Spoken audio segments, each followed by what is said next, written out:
क्या आप जानते हैं रामचरितमानस या वाल्मीकि रामायण के पंचम सोपान को सुंदरकांड क्यों कहते हैं? अथवा क्या आप ये जानते हैं कि रावण की नगरी जो लंका थी वह किस पर्वत पर विराजमान थी? नमस्कार दर्शकों, मेरा नाम है अंकिता दुबे दर्शन। आप सभी के सम्मुख ऐसे ही एक रोचक विषय वस्तु लेकर हम प्रस्तुत हैं। आइए जानने का प्रयत्न करते हैं कि रावण की जो नगरी है लंका वह किस पर्वत पर विराजमान थी और रामायण के पंचम सोपान को सुंदरकांड क्यों कहते हैं।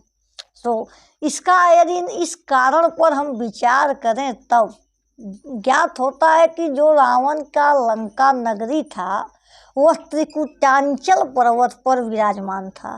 त्रिकुटांचल पर्वत 3 पर्वतों का समूह था।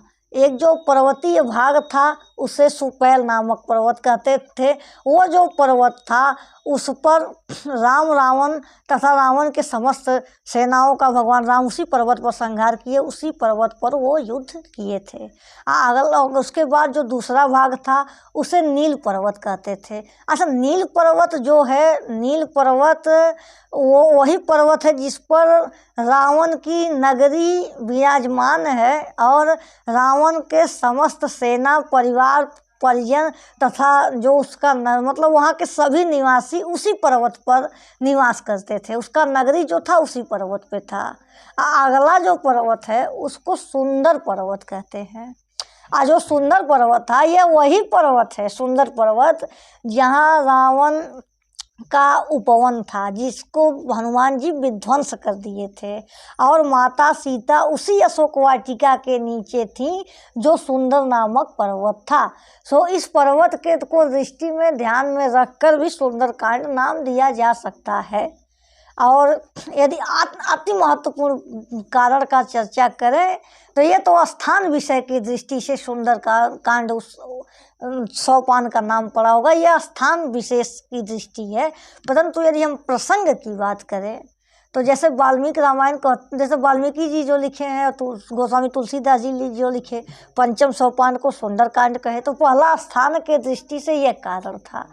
और यदि हम विचार करें तो पाते हैं कि भगवान राम का जो अन्य कांड था, जो रामचरितमानस का अन्य कांड है, उन कांडों में भगवान राम के लीलाओं का वर्णन है। जैसे बालकांड, तो बालकांड कहने से ज्ञात होता है कि भगवान की बाल लीला का वर्णन है। अयोध्या कांड, तो हाँ, भगवान राम अयोध्या में जो लीला किए, भरत जी का जो चरित्र निर्मल निकला, भगवान राम को वनवास दिया गया, सारी घटनाएं अयोध्या कांड में घटित हुई। उसी प्रकार अरण्य कांड, भगवान राम वन में विहार किए तो जो सारी घटनाएं थी उसे अरण्य कांड कहा गया। और किष्किंधा कांड में, किष्किंधा में भगवान राम जो लीला की है उसके आधार पर किष्किंधा कांड पड़ा। परंतु ये 5वां सोपान इतना विलक्षण निकला कि इसका नाम अलग हो गया, यह सुंदरकांड हो गया। तो सुंदरकांड क्यों हुआ? तो स्थान के दृष्टि से सुंदर नामक पर्वत था, संभवतः इस कारण उसका नामांकन हो गया हो। और यदि हम देखें तो ये ऐसा क्षण था जब भगवान राम के परम भक्त हनुमान जी माता सीता से मिलते हैं तो उसी पर्वत श्रृंखला पर मिलते हैं जिसे सुंदर नामक पर्वत कहा गया। अब भगवान राम के परम भक्त हनुमान जी के साथ माता सीता का जो सुंदर संवाद हुआ, पूरे रामायण में इतना सुंदर संवाद कहीं नहीं हुआ।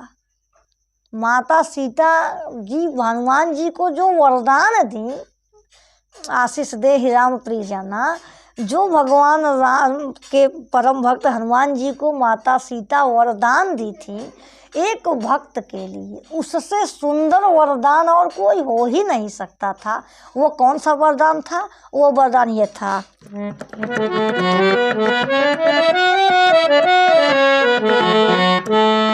आशीष दे राम प्रिय जाना, हो तात बलशील निधाना, अमर अजर गुण निधि सुत हो, करहि बहुत रघुनायक छो, अमर अजर गुण निधि सुत हो, करहि बहुत रघु नायक छोहूँ।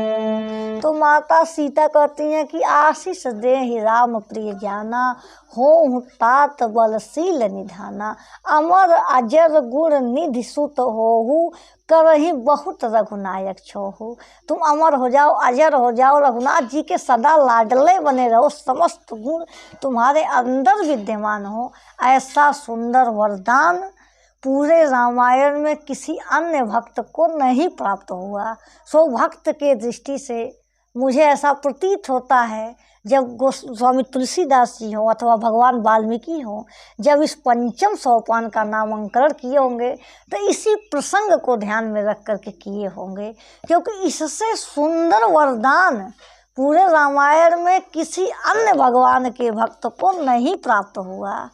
इसी कारण इसका नाम सुंदर कांड पड़ा। और एक घटना और बहुत महत्वपूर्ण है कि सारे कांडों में, जैसे हम बता रहे हैं ना कि बाल कांड, अयोध्या कांड या लंका कांड, उत्तर कांड, इनमें राम के लीलाओं का वर्णन है, परंतु सुंदर कांड में भगवान राम के भक्त के लीला का वर्णन है। इस कारण भी इसका नाम सुंदर कांड पड़ा होगा। अच्छा, आशीष दे ही राम प्रिय जाना, हो तात बलशील निधाना। इसी बात को भगवान, इसी घटना को याद करके भगवान शंकर, जब ये सारी घटनाएं हो जाती हैं, और आप जानते होंगे कि माता पार्वती जी को शंकर जी राम कथा सुना रहे होते हैं। तो राम कथा सुनाते हुए जब माता पार्वती को इस घटना के विषय में बताते हैं, तो इसी सुंदरकांड में एक चौपाई और बड़ा सुंदर देखने को मिलता है। उसमें कहा गया है बहुत सुंदर बात। भगवान शंकर कहते हैं, सावधान मन कर पुनि शंकर, लागे कहन कथा अति सुंदर। सावधान मन कर पुनि शंकर, लागे कहन कथा अति सुंदर। सावधान मन कर पुनि शंकर, लागे कहन कथा अति सुंदर। अति सुंदर शब्द और नहीं कहीं पाइएगा पूरे रामचरितमानस में। तो उसी घटना, जो आशीष दे ही राम प्रिय जाना, उसी बात को माता पार्वती को भगवान शंकर सुनाते हुए कहते हैं कि प्रभु के पंकज कब के शीसा, सुन सुदशा मगन गौरी सा। अब फिर सावधान मन कर पुनि शंकर, लागे कहन कथा अति सुंदर। यही कारण था कि रामायण के पंचम सोपान को सुंदर कांड कहते हैं। तो आशा करते हैं आप लोग हमारी बात को समझे होंगे। बहुत बहुत धन्यवाद। जय श्री राम।